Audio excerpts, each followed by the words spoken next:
Well, it's finally here, the night before the big event tomorrow, the total eclipse of the sun. And our Joe Rayo is live from Caesar's Palace in beautiful uptown Plattsburgh. And he will be covering this. Well, not just covering it, he's going to be enjoying it. And that's for tomorrow. In the meantime, we've got a week ahead of weather that includes, and I bet no one can guess this is that it includes another rain and wind event for later this week. So we'll cover that in great detail tonight on this Joe and Joe Weather Show podcast, brought to you by Tempest by Weatherflow. Get the revolutionary Tempest weather system. Join the fastest growing observing weather network on the planet. The link is on the description of this podcast. So if you purchase this or anything else from the Tempest website, use the coupon code WINTER2324 because if you do, you will get. Oh, I'm sorry. I was taking a sip of water. 10% off. Well, 10 big percent.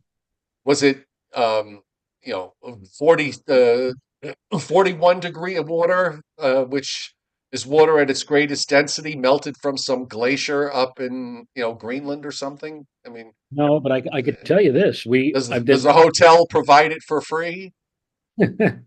No, it's just regular. And Renata brought a whole bunch of, supplies. Oh, very I got, good.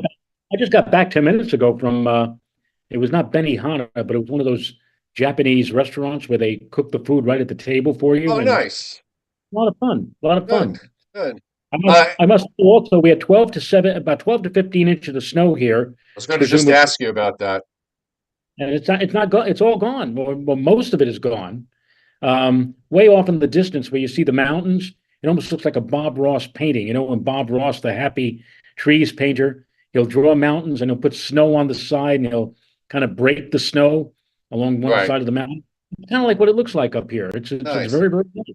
And Yeah. so and how far are you from the Canadian border? Oh, I'm not going to say something like I can walk. Well, maybe I could if I really had the gumption to do so. I don't know how far it is. It's not really all that far. We're literally right up near the New York Quebec line. And in fact, as we were coming into Plattsburgh, some of the signs were bilingual, in terms of directions and everything. So we're close enough to Canada so that you can almost taste it, I guess. Go lay left or lay right Yeah. or lay north or la south? Well, Um, Go ahead. I'm sorry. no, I mean, it's fun to see, interstate signs or whatever leading to, you see like Plattsburgh and they see Montreal. I said, boy, we really are. Well, I think we're at latitude 45 or 46 degrees north. So we're about 5 degrees north of New York City. That's a pretty good distance. Oh, And 300 miles. How long was the drive? not bad. We were told all kinds of horror stories about traffic jams because people were coming up to see the eclipse.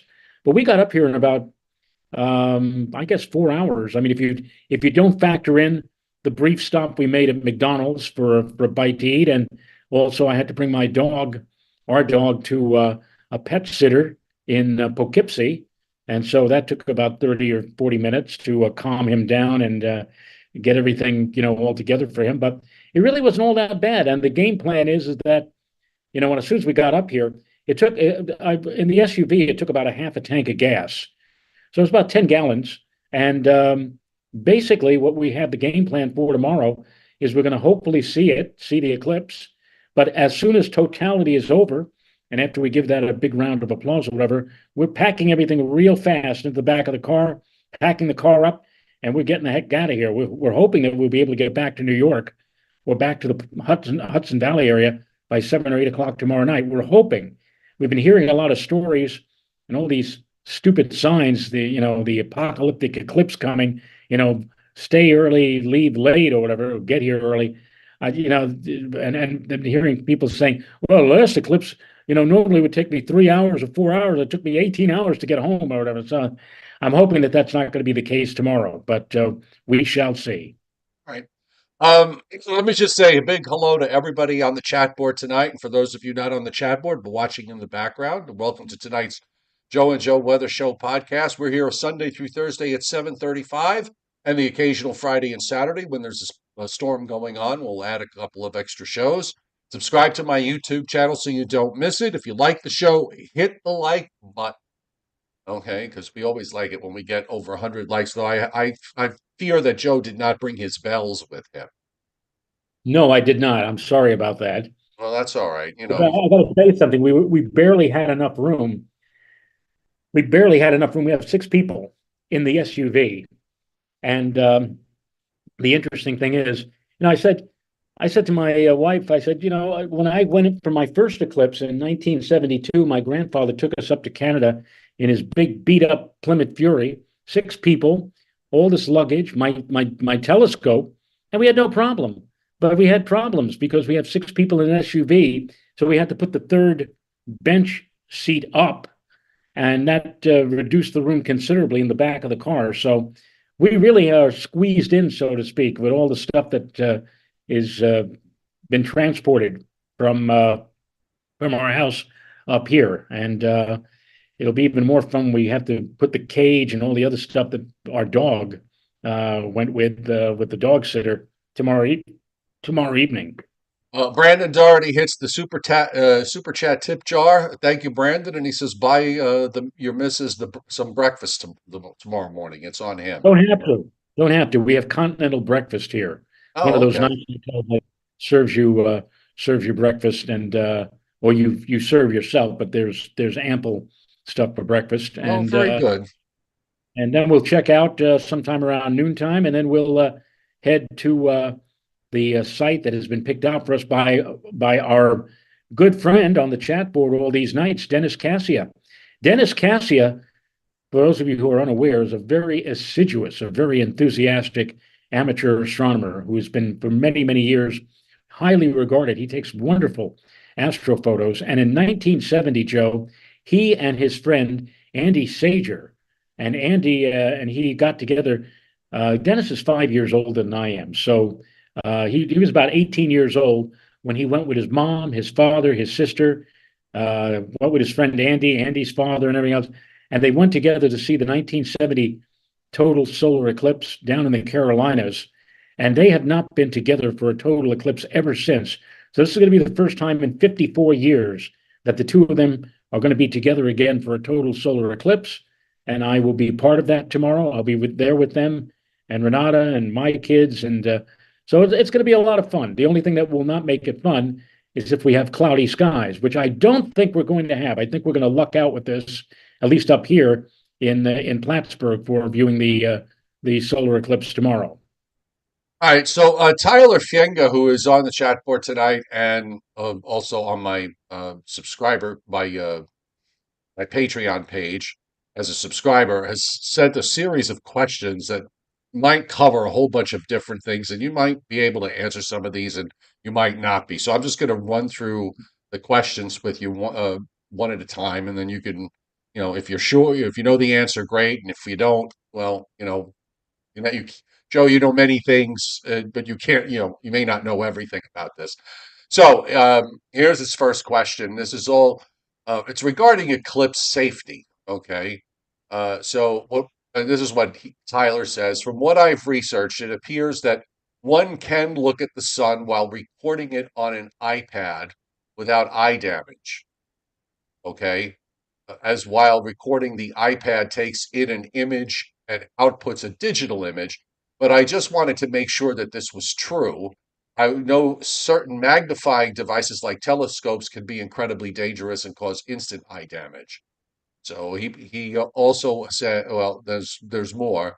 He's planning to use some 2017 solar eclipse glasses who from a friend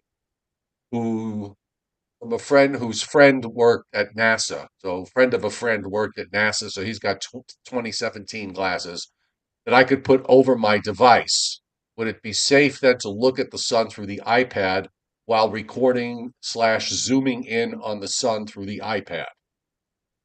Well, it's not going to be your eyes. It'll be, of course, the reason why you're putting it over the lens of the iPad is to prevent you're burning out, I guess, the whatever it is inside of the iPad that allows you to take video or take pictures. So obviously, if you put the filter from the from the lens of your solar glasses over that, you should be okay. Certainly, your eye is not in danger. It'll be what you're protecting is going to be the eyepiece itself or the iPad itself, and not burning anything out like a sensor or whatever in the camera or the lens of the iPad. So that sounds like it will be safe for you to do. So go right ahead and do it. And then for clarification, he says the 2017 solar eclipse glasses were the standard ones made for being put over the eyes. They were not specifically made for stuff like iPhones or iPads. Well, I don't quite know what the answer to that is. well, again, if you put it over the lens of the iPad, and aim it toward the sun, you shouldn't have any problem in imaging the sun. It may be a rather small image, but I don't think you'll have any problem because those filters filter out like 99.9% of the light of the visible light of the sun and leaves it only so that it appears to you like an orange ball, a yellowish orange ball when you're looking at it with your eyes. And that's probably going to be pretty much the same thing when you're using that over the lens of the iPad. And yeah, like I said, I would do it. I would try it. I'm not really. I'm going to tell you right now. I'm not really going to take very many pictures tomorrow. If I do take pictures, it won't necessarily be of the sun. It'll be of people setting their telescopes up and getting excited and getting ready. And by the way, when it's in totality, which will not be in New York City, for example, but when we have the total eclipse occurring, you can actually take your glasses, your eye protection off, and look directly at the sun during those few minutes when the entire sun is behind the disk of the moon. So hopefully that will transpire tomorrow, and we will be able to see it. Again, we're expecting up here a kind of a high cloud covering at about 25,000 feet, but it shouldn't be enough to take away too much from the view of the total eclipse. In fact, I even been mentioning to people up here that we might even be seeing a solar halo leading into the total phase of the eclipse. And the high clouds in the sky act kind of like a projection screen. 2 or 3 minutes before totality, when the giant lunar shadow is heading in your direction, you may just see that sky darkening. It's almost like watching a time lapse of a towering cumulonimbus cloud. It can really be frightening. And if you've never experienced a total eclipse before, or if you didn't know that one was headed in your direction, you can understand very well why ancient ancient skywatchers thought the world might be coming to an end, because it is a very, very frightening event if you don't know what's happening. All right, just a follow up. There's just a couple of other things with Tyler's questions. He said the eclipse classes that was talking about say meets requirements for ISO 12312-2 2015. I have three of them, so I can layer them up if suggested. And one last question. He says, as I am reading on the eclipse glasses, it says that these glasses should not be used with cameras, telescopes, or binoculars. However, I'm not sure whether or not iPads fall under the category of cameras from the research he's done online. NASA on their website says do not look at the sun through a camera lens, telescope, binoculars, or any other optical device while wearing eclipse glasses or using a handheld solar viewer. Concentrated solar waves will burn through the filter and cause serious eye injury. Do you have any? Absolutely. Okay. Yeah, absolutely.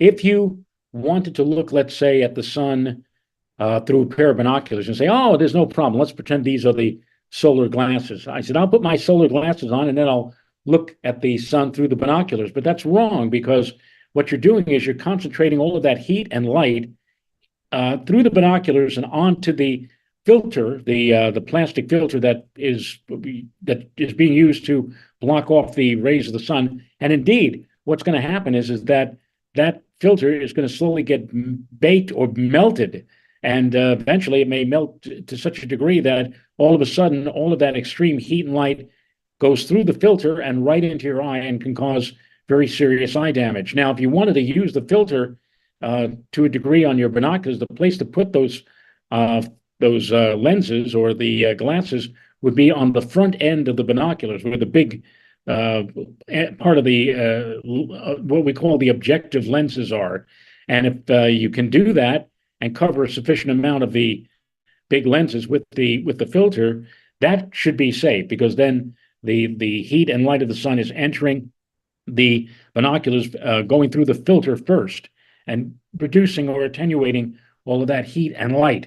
Again, if you do it with the glasses already in front of your eyes, all the heat is coming through the binoculars and are being focused on the plastic lenses and could very easily melt that plastic and make that extreme heat go right through into your eyes. So that's not the right way to do it. And um, there are special, if people who want to photograph the eclipse, the partial eclipse, or the partial phase of the eclipse, there are places where you can get filters for your binoculars or your telescope, and they all generally go in front of the lens, not behind the eyepiece. So, All right.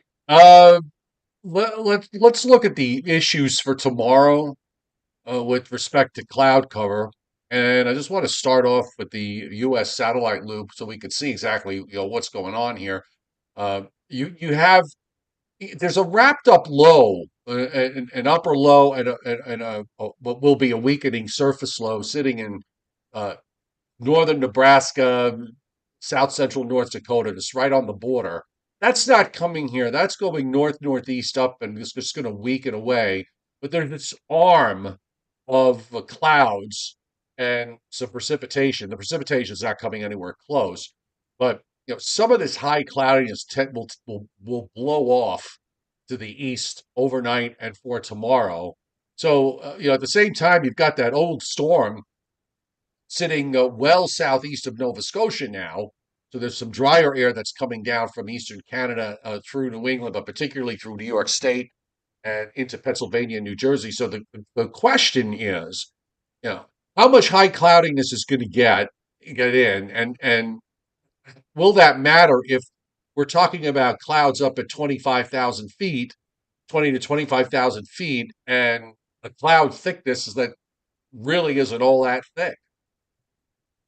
I've seen a few eclipses, few total eclipses through high clouds, and the main answer to that question is it does maybe hinder the view a little bit if the clouds are at 20 to 25,000 feet. If they're high enough, then you're not going to really see much damage done to the beautiful corona, which flashes out into view during the total phase of the eclipse. But once you start seeing that cloud base get down below 20,000 feet, then you're going to start having problems. At about 15,000 feet, seeing the corona or seeing the sun through that kind of a cloud deck, it's almost like looking at the sun through a jar of mayonnaise. And once it gets lower than 15,000 feet, then you're really going to be in serious trouble. And I noticed, Joe, that many people many people were traveling to Niagara Falls for this eclipse.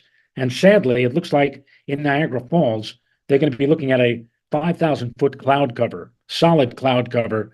And so the only thing they're going to be noticing during this eclipse is the It's sky getting dark. dark. That's it. It'll be like somebody taking a dimmer switch. It'll get very dim or dark for about 3 minutes, and then when the shadow passes you by, very quickly, just as quickly as it got dark, it will start brightening up once again. A really, really big disappointment. But for where we are, where I am right now in Plattsburgh or adjacent Vermont, a few high clouds shouldn't be a major concern. We will be able to see again the corona, and again, if there's enough of those thin clouds around, we'll actually be able to see these ice crystal clouds, possibly even produce one of those halos around the sun. So it could be. Let me tell you, it could be a lot worse. I mean, as I said, we're right on the precipice here in extreme northeastern New York State of being between seeing a beautiful view versus a not so beautiful view. The folks who are south and west in Syracuse and Rochester, Buffalo, Niagara Falls, they sadly are probably going to come under the adverse influence of low to mid-level clouds. But up here, again, so long as the clouds remain high and thin, it won't be perfect, but we still should get, quite a show. I got this is the cloud cover map off the NAM model of the Northeast, and the I don't want to, just saying how they should have done it with the white as the cloud. I think, with shades of gray versus the blue, which makes you think it's blue skies. So it's actually the reverse here. And, I'm looking at areas along the shores of Lake Erie from northeastern Ohio into western New York, indicating 100% cloud cover. But again, if it's cirrus, the cloud thickness is not going to be there to mess it up a lot. Okay, but as Joe pointed out, there might be more than cirrus in western and southwestern New York. By you, they've got this little strand, Joe, where it's got 100% cloud cover, but I'm guessing it's just cirrus. And then on either side of that, it goes down to like 5%.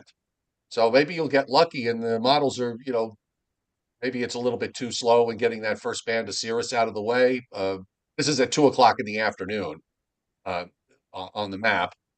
And well, anyway, you folks can see, if you're watching, just if you're not going anywhere, just watching with areas that are partial down in New Jersey and Long Island, you're not talking about a whole lot of cloud cover here at all. In some places, no cloud cover at all.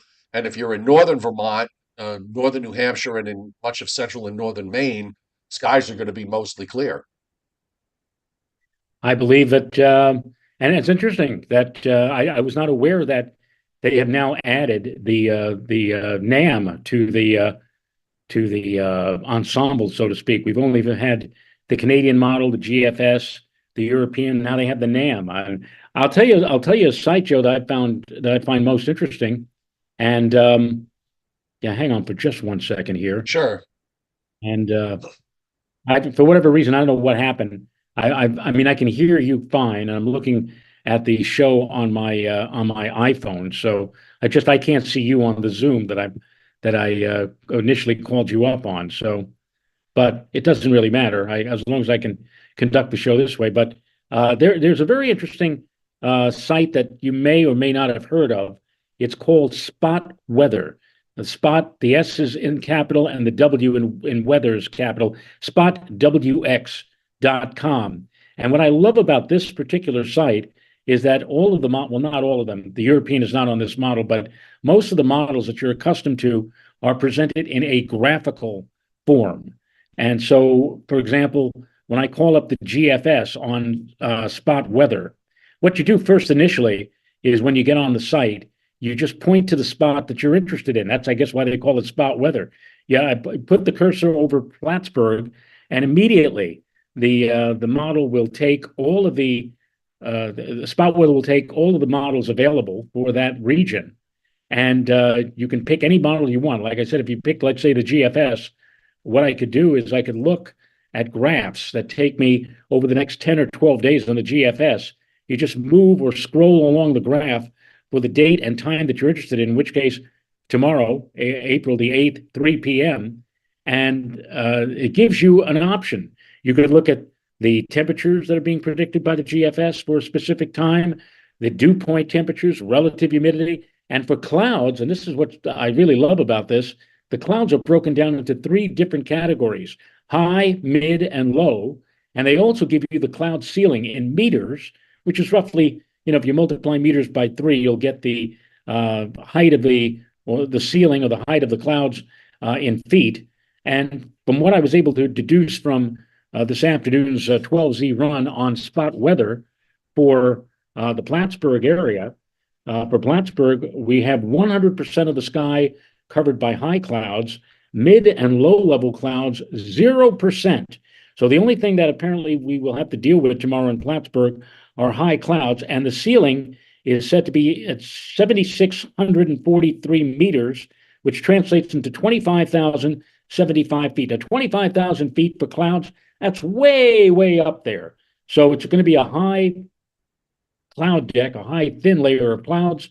And again, I've seen other celestial sights through such clouds before, and it should not hinder to any great degree the view of the corona. Meanwhile, in Rochester, where so many people have been gathering for the eclipse, spot weather is predicting using the 12Z GFS, 99% of the sky will be covered by mid-level clouds, low-level clouds, 97% of the sky being covered, and the altitude of the ceiling, the cloud ceiling, 2,120 meters or 6,955 feet. So basically, they are predicting for Rochester pretty much an overcast sky with the ceiling reaching upward only to about 7,000 feet. Not very, very good if you were hoping to get a view of the eclipse in Rochester and in Niagara Falls. And I know that CBS TV and here in New York has one of their news anchors, Christine Johnson, stationed at Niagara Falls. Poor Christine's going to be very disappointed. The high cloud cover, 0%. That's good. But the mid cloud level covers 40%, and the low clouds, 100% of the sky. And the cloud ceiling is given as about 4,900 feet. So a low, cloudy, overcast kind of day in Niagara Falls for the eclipse tomorrow. No precipitation projected or predicted, but again, just a kind of a day. So the further south and west you go, the worse the weather is going to get. And meanwhile, as I said up here, we're literally right at the precipice, so to speak. We'll probably be getting that zone of high cloud cover, but it should be high enough and thin enough to still allow for a view of the total eclipse tomorrow. And a lot of people I know are walking around. Well, we just saw your satellite picture, Joe, the satellite loop. And I know a lot of people from one end of the Empire State to the other are saying the same thing. Why, oh, why couldn't the eclipse be today? Because it was beautiful blue sky here in Plattsburgh today. And I know from the view from on the satellite picture that it is just absolutely beautiful all the way back as far west as Niagara Falls. What a disappointment.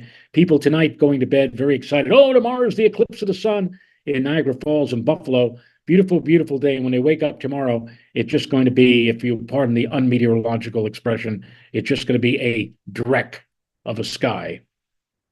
I'm just looking at the short range model ensembles, the cloud thicknesses up in upstate New York, in the generally under 10% in northern New York, Syracuse at 14, Rochester at 27, Buffalo at 31, Jamestown at 42.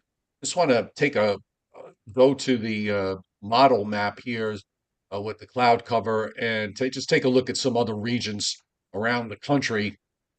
Just give me a moment here to uh, bring up the Ohio Valley because there is going to be, the path of totality runs through parts of the Ohio Valley. So let me just get the time frame here, which is at 18Z or 2 o'clock in the afternoon. So if we go by the NAM model, uh, much of central and southern Indiana, except southernmost Indiana, is going to be in the clear, as well as parts of southwestern Ohio. Then there's like these bumps in the clouds here. It's just these little patches that show up here and there. Another patch of cloudiness over southern Illinois, but then it clears out in southern Missouri, and much of the state of Arkansas looks to be in pretty good shape. And then if we go a little bit further south, let's take a look in the Southern Plains. It actually clears out in Dallas, believe it or not. So they're kind of right at that edge of that path of totality. And in parts of Northeast Texas, it's going to be clear. But if you go down to South Texas, there's going to be cloud cover and building cloud cover as you go through the day because of Gulf moisture that's going to be coming up. So uh, it's And sort of it's sort of a hit or miss here. The odd thing when we said this on Thursday was that climatology would have suggested that the Northeast would have been more overcast, and that the south, areas in the southern plains and in Texas and in Louisiana, yes, some places are going to be clear, but Climo would have said that most of Texas would be in the clear and the Northeast would be cloudy, and it's almost in reverse. absolutely. It's like the whole thing has been turned, the whole weather pattern has been turned upside down. I know a lot of people who put down quite a bit of money last year for saying, "Oh, I'm going to Texas." I heard everybody talking about that. That for the eclipse, oh, next year for the eclipse, I'm going to Texas. I'm going to Texas. It looks like the best, but really, and I wrote an article about this in WeatherWise magazine. Yeah, Texas had the edge in terms of the lowest amount of or low percentage of cloud cover, and certainly better than, let's say, the Northeast and the Great Lakes and the Ohio Valley. But as I pointed out in the article, not that much better. I mean, it's not like, oh yes, Texas most definitely, and the Northeast is all. Really, the cloud cover percentages climatologically in Texas were about 60%, but the cloud cover percentages for places up in the northeastern United States and on into the Atlantic Canada area of the eclipse path were more like 70 or even 75%. So what are we talking about? We're talking about like a 10 or 15% difference. The Right. big the big the big difference was for Mexico. This is the last month of the dry season in Mexico, and so generally speaking, the clouds should be rather low, maybe on the order of 20%. But as you can see on the satellite loop that Joe is running right now, the eclipse track runs generally across south central Texas and then across the border into Mexico. And that long band of clouds, the path of totality is hemmed just inside of that band of clouds.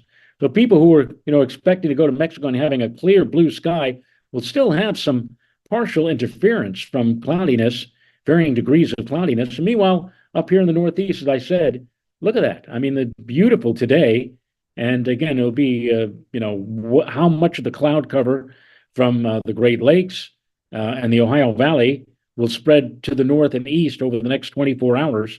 And you're right, Joe, because that storm that has been plaguing the area for the better part of a week is still just offshore and pumping in a dry northerly flow. So some of that moisture, as it heads toward the northeast, will run into that dry air Dry and up. dry up, and that's going to be a key player in how much cloud cover is going to be around in parts of the Northeast tomorrow. Meanwhile, we've got some showers and some thunderstorms going on in parts of western Kentucky through Indiana, then arcing back up through the northern Great Lakes. The showers are, the thunderstorms are in the southern edge of this. But you can see the curl, the rotation of this storm system that's on the Nebraska South Dakota border. And again, it's not rolling eastward, so it's not like we have an approaching cold front here tomorrow. The high pressure along the East Coast, sandwiched in between these two systems, at least protects us from that. And we've got areas of snow back up into parts of Montana and into the Northwest.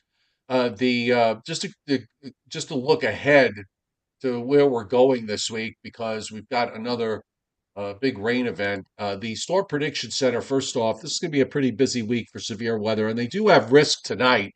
Marginal risk from southern Illinois down into northwest Missouri, and a small area of slight risk in western Kentucky and western Tennessee, and also marginal risk from southeast Iowa to northwest Iowa. Then, as we look at tomorrow, we have a slight to enhanced risk across much of northeast and north central, and even into parts of northwest Texas, and that comes with a 2 to 5% tornado risk. And then, as we move on to day three, we're looking at, a, again, pretty much the same area where we have a large area of slight risk across much of Texas into Louisiana and a small portion of Mississippi, southern Arkansas, and southern Oklahoma. And then on the long range, they've got risk on day four and day five. Day four is across East Texas to southern Alabama and the Florida Panhandle, north to northern Mississippi into southern Arkansas, and day five it's in the southeast from southern North Carolina down into northern Florida and parts of the Florida Panhandle. 15% indicates that they've got at least a slight risk. So if it's on their map in the long range, as you know, we always like to say to pay attention. And then, of course, the next chance for rain is going to be in the Northeast. And in fact, in the East Coast, it's going to be later this week, probably in some cases starting Wednesday night and elsewhere during the day, Thursday night into the beginning of Friday. And at least from WPC standpoint, we've got another inch and a half plus of rain across most of Pennsylvania, northern New Jersey, the Hudson Valley, Connecticut, Rhode Island, to just north of Long Island, and then on up into Massachusetts. We've got big rains forecast in that whole area with all that severe weather going on for much of this week across the South. We have actually a patch of 7 to 10 inch rains being indicated for southeastern Arkansas and northern Louisiana. Oddly enough, this area here that's getting pummeled is the area that's had that horrible drought last summer and into the fall. Well, they're past that now, and now we're going to the other. The rubber band is getting stretched in the other direction, where we're starting to see, the snapback and heavy rains across these areas in the lower Mississippi Valley, which were dying last year with the lack of rainfall. And elsewhere, nothing much in the Northwest. I mean, we've got some higher precip amounts in the northern Rockies and also up in Washington State and on the Canada side. And with respect to snowfall, there's not a whole lot of it, at least for the next 3 days. From Wyoming northwestward, we've got some areas where we're seeing elevated risk for at least a couple of inches in central and northern Wyoming and in southern Montana, also in northwestern Montana and parts of Idaho, and then on the Canada side, and also in Washington State and the northern part of the Cascades. In case you're curious, not a flake or an ice pellet anywhere in the Northeast. So um, let's just run. I'm going to just run through the models here, Joe, just really quick. You've got this upper low that is sitting off the south of Nova Scotia. You've got a nice ridge in the middle, and that's right here. We've got this nice ridge in the middle. The ridge line tonight is uh, well on the Pennsylvania-Ohio border, cutting across Lake Erie. Then you've got this other upper low and that's in northeastern Nebraska, southeastern South Dakota, with that system that's going to be dying out. And as we move along this week, the ocean low pulls out, the upper low in the west moves north, but there's more energy that's dropping down through Nevada and California and Arizona. That gets kicked along to the east and merges with another short wave in the plains along about Wednesday. And then we get this negatively tilted low with a cutoff in southern Michigan. By the time we get to late Thursday, that lifts up into southeastern Canada. So it looks like we have a fairly sharp upper air feature here that's going to bring more rain. And if we go on the surface map, we'll take a look at how that plays out. You see the high up in eastern Canada that's ridged all the way down the eastern seaboard. So it really does try to hold on for tomorrow, where we should be getting into the 60s tomorrow. Whoopee. And we might even see, Joe, I think Tuesday, there should be at least some sun ahead of this next storm system. I think away from the ocean, probably getting into the 70s in some inland spots. But then Wednesday, it's back to onshore flow. You've got some clouds and rain, and here comes this developing low in Texas that starts to move northeastward into the low goes from East Texas up to southern Illinois. So we've got southerly isobars and a deepening low that runs up into Michigan on Thursday with a strong cold front, a tightening pressure gradient, and probably some downpours and maybe even a thunderstorm or two late Thursday night. And if everything moves along, maybe we'll see a little bit of improvement on Friday. Probably still have to deal with the upper low and the cold, unstable air aloft, but then it should translate into maybe a decent start to next week. And then there's something coming down from Canada that brings some showers through here along about next Sunday. But all in all, at least we're getting we're getting this break from the storminess of last week that should take us at least till Tuesday. And then it looks like we're going back to gloom and doom again with this next storm system.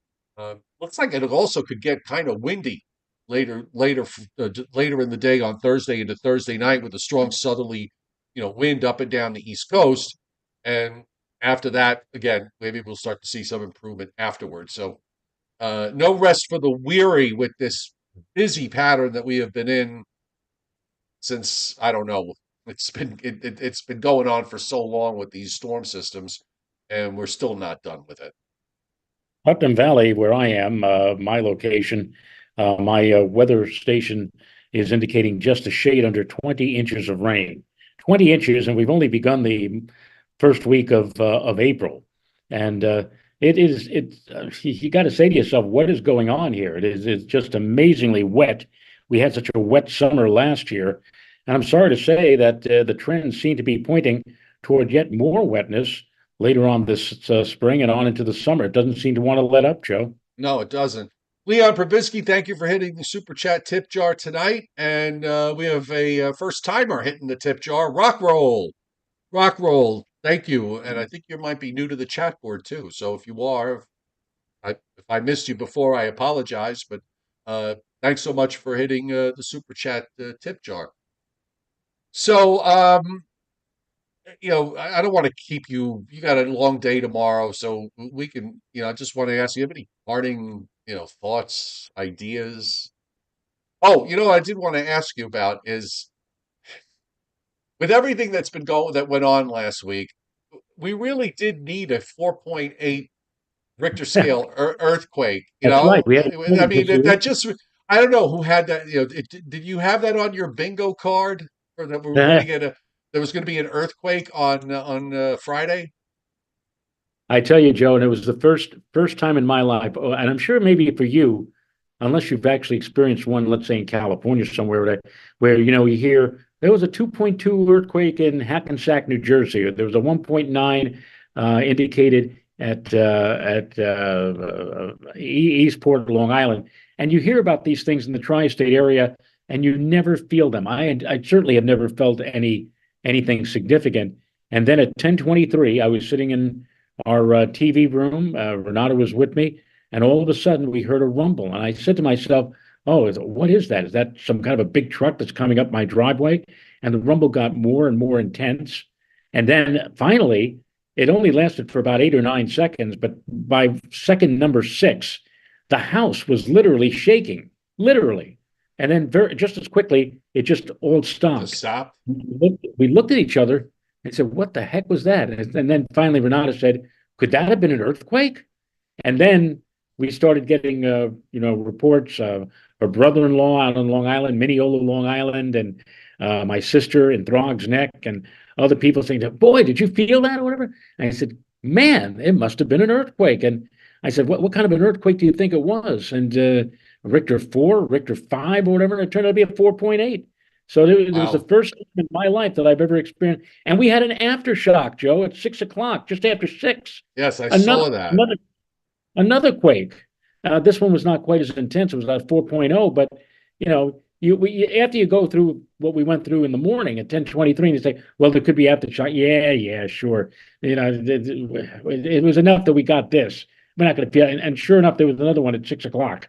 So it kind of makes you think about this whole affair. And again, right after it all happened, what are people starting to talk about? Oh my God, an earthquake today, and then what? We got an eclipse of the sun on Monday. Nature is angry. Yeah. Well, I think I checked. I rechecked the 10 plagues in Egypt, and I think locusts might be next. Nice. Actually, not in all seriousness, because there've been a number of stories down here about and I was here a couple of years ago when we had uh, the Cicadas? cicadas. Yeah. One of the cicadas was on the cycle that they came out, and I have to tell you, talk about loud. I mean, they were. First of all, they were all over the place. I mean, all over the ground. You would walk in the park, they'd be falling on you. They were all over the place, and the noise level. I mean, it sounded like you were next to a factory with machinery going all day long. Yeah. So it was a little bit, it was a kind of a surprise to me because I never really, you hear cicadas and everything, but never quite like this. Well, they've been running a number of stories here about the fact that there's the cicadas that are on the 17-year cycle, and then there's these cicadas that are on a 13-year cycle, and for the first time in like 200 years, those two cycles are together. So you're going to have the 13-year and the 17-year cicadas going at the same time. They're not out yet, but if I remember correctly, it was like late April into May when these cicadas were going full blast. So I'm going to be really curious to experience that again. And from what I've been reading, the cicadas cycle. It going to be in the Ohio Valley and in the Tennessee Valley and probably up your way as well. So we'll see how that goes. But there's no lack of excitement for all the things that could we. What's after that? A volcanic eruption? You know, Well, I said to a couple of people, I said, now imagine the Indians who used to live in the what we now call the tri-state New York area, Pennsylvania. Can you imagine 200 or 300 years ago, they go through what we went through on Friday with the earthquake, and then all of a sudden, just a few days later, the sun suddenly appears to darken in the sky.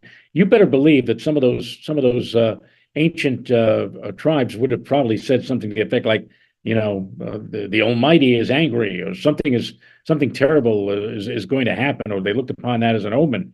The interesting thing about the Friday event back in 2006, when I was at News 12 Westchester, I did a two-part package on talking about, is it possible that could we have a significant earthquake in the lower Hudson Valley? And I went to interview at the Lamont uh, Doherty Research Center, Dr. Klaus Jacob, and he still is around. He is still quite alive. He is a seismologist and well versed in the history of earthquakes in this area.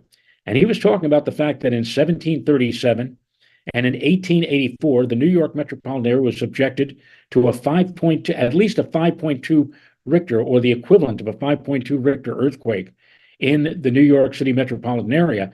And he said, we could very well have that. In fact, he said, we're long overdue now for another similar tremor or trembler of that magnitude in the New York metropolitan area. And, the big story back then, this was in 2006, was the fact that Indian Point, the nuclear power plant, was built pretty much right over the Ramapo Fault. And so right. naturally, I went to Indian Point to get somebody to step in front of the camera and give a statement about what they thought about this. They wouldn't speak to me. Instead, they issued some kind of a statement that they sent to me like the following day, saying something like, we don't want to participate in a story which is basically nothing more than for entertainment value. So, with that in hand, I went back to Palisades, to the Lamont Doherty Center, and I showed that statement to Dr. Jacob.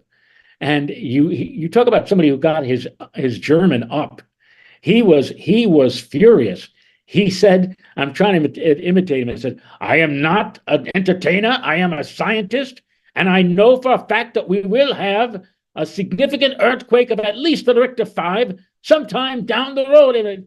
And when we had this on Friday, the 4.8, don't think that for a split second, as the house is starting to shake, I'm saying to myself, oh my God, it's Dr. Jacobs' earthquake. Here it comes. That was it was a 4.8. He was talking about the two quakes that were like 5.2. If we had a 5.2 or a 5.3, these quakes are measured Logarithmically. Right. Wait a minute. I want to see here. Is anything in this bottle of water that I've been drinking? A 5.3 earthquake compared to a 4.8 that we had on Friday would have been about 15 times greater in terms of overall potency, in terms of overall strength.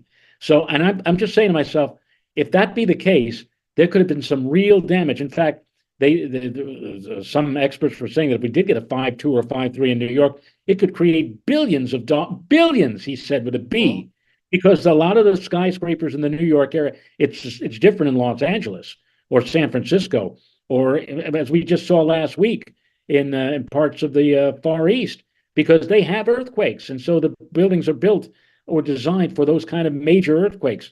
They're not designed for that in New York. So you get an earthquake of significance, a 5 or 5.2 or 5.3, or even greater than that. God help us all. There's going to be some real. You thought it was problematic with Sandy. Oh my goodness, an earthquake of that size could really, really be big. Big problems here in the Northeast. Makes a lot of people. Made me think, at least, for that. Oh, you'll And have the I road signs will just say earthquake today, use mass transit. exactly. Ken Musillo, thank you for hitting the super chat tip jar. Most appreciated. And I guess we can wrap it up here for tonight. This way you can get a nice, good night's sleep and enjoy your day tomorrow. I assume that I won't see you tomorrow night. Unless I go pedal to the metal, Joe, because the game plan is totality here in Plattsburgh is going to be from about 325 to 328. And assuming that there are going to be a lot of people on the road coming home after the Yeah. eclipse. You know But what? You've got you've we, had a full day. Forget about. Don't worry about tomorrow night. You'll get a paid vacation day. But And we, but you know that we heard in 2017, I heard stories about people who, after the eclipse was over, people got in the car and, oh, you know something? This drive normally would have taken me 3 hours. yeah, I was but on that was the like 10. 17 eclipse? I can't remember. Wasn't that over more over metro areas as opposed to No, not really. Plattsburgh isn't This exactly a this huge one. metro area. Well, I mean, still, there are a lot of, I'll tell you what, there are a lot of people charging up into this area, people who canceled out in Texas and Arkansas, places that were supposed to have the great weather. And they said, oh my God, now it's going the other way. And I said, where's it look good? Oh, Plattsburgh, New England, or whatever. And so now all those people are either in their cars or they made reservations on their flights trying to get up here in time to see the eclipse tomorrow. So there may be a lot more people tomorrow than there were. One thing I did do before we went to dinner tonight was make sure that I filled the tank up, all the way up to the top with gas. So this way, if we are on the road for a long time tomorrow evening, at least we won't have that problem to worry about. So, Good. That's a smart see, thing to do. yep. Hopefully Tom Bodette left the lights on for you. Well, yeah, it's nice to be in a hotel. And it was nice, the funny thing about this, where we are right now, I made reservations in Dallas and Little Rock. And I also made reservations for up here in Syracuse and in Plattsburgh. And a friend of mine, an eclipse chasing buddy of mine, said, I can understand Dallas and Little Rock, but why did you go to Syracuse or Plattsburgh? Syracuse, he said, has probably the worst weather in the world. And Plattsburgh's probably not too far behind. Well, Syracuse is going to probably get skunked tomorrow, but Plattsburgh, as I said, you never know. You'll take, well, even though it was not good climatologically speaking, to be up here for the eclipse, this looks like it's going to be the place to be for many people tomorrow for this spectacular celestial road show that's Good. coming up to our area. All right. Well, look, enjoy yourself. And by the way, for those of you who didn't, Joe, you were on with Lonnie Quinn on WCBS TV, so I'm sure there's probably a link somewhere on YouTube with regards to Joe's appearance It's on my Facebook with our page, and friend there's Lonnie. one particular part of that report, one particular part stands out among all the rest. And in fact, Lonnie got called in to by his news director, and at first he thought he was going to be in trouble. I think the news director just said that was the most incredible, educational, and damn funny report that I think I've ever seen. Oh, great. On it, I'll tell you off air what I said. I said something. Renata's face turned 3 shades of purple when I said it. I have an idea what it was, but Yes, yes. I'll wait. All right, In fact, folks. I'll tell you what. Tomorrow, I'm sure Colbert and Jimmy Kimmel, especially, they like to talk about events of the day, and the eclipse certainly is going to be a big event tomorrow. And sometimes they go and they pull things off on various Newscast. newscasts or whatever. And if that be the case, I would not be at all surprised if my quote may end up on either one of those shows tomorrow night. Well, we'll If you want to see. see what I'm talking about, folks, go to Joe Rayo Weather on Facebook. I've got him on both of my Facebook pages. Scroll down a couple of days. I've got the link, and you can watch the report, and you can see for yourself what I made the commentary about on with Lonnie Quinn. All right, folks. Joe and Joe Weather Show tonight, brought to you by Tempest by Weatherflow. Get the revolutionary Tempest weather system. Join the fastest growing observing weather network on the planet. The link is pinned to the description of this podcast. Use the coupon code WINTER2324 and you will get 10% off. Thank you. The 95 likes, five short of 100, but 95 is close enough. And hope everybody on the chat board enjoyed themselves tonight. Have a safe day tomorrow. Make sure you got your glasses on if you're going to watch this, because you don't want to do damage to your eyes. Age will do that anyway, but let that happen over the long term.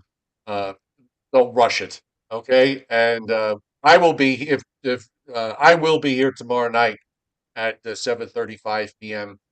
Eastern time, and Joe will. You know what? You just Tuesday. No more library talk. So we're going to have a Okay, regular so we'll show see again. We're you. We'll see you on 95. Tuesday. Yep. And have a great time tomorrow. So take it easy. And everybody, good night. We'll see you Thank tomorrow. you. Bye.